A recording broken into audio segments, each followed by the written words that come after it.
proches de l'agricultrice décédée ce matin en Ariège. Ma question s'adresse au ministre de l'Agriculture. Monsieur le ministre, partout dans notre pays, la révolte gronde.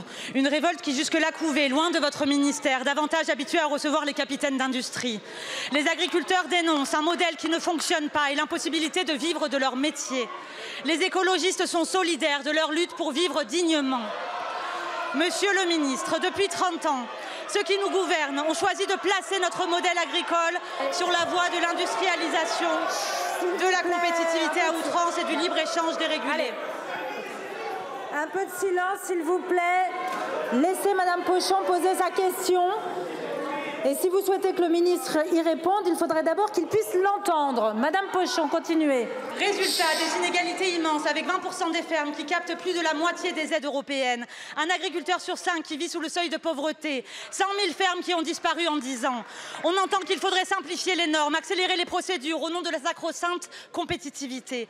Mais est-ce qu'on veut vraiment être compétitif avec les fermes usines brésiliennes qui détruisent l'Amazonie?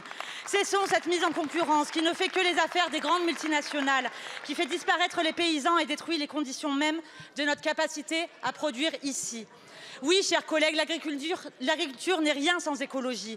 Les agriculteurs le savent, eux qui voient la disparition des pollinisateurs et les impacts des changements climatiques, eux qui s'adaptent tant bien que mal à vos injonctions contradictoires.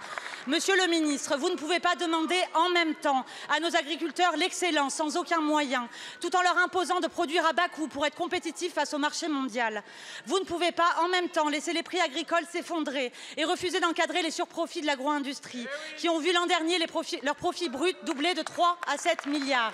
Ce en quoi nous croyons, monsieur le ministre, c'est en la protection de l'excellence agricole française et européenne, celle qui garantit des revenus, celle qui nourrit notre pays, celle qui préserve notre capacité à produire demain, celle qui nous rend fiers.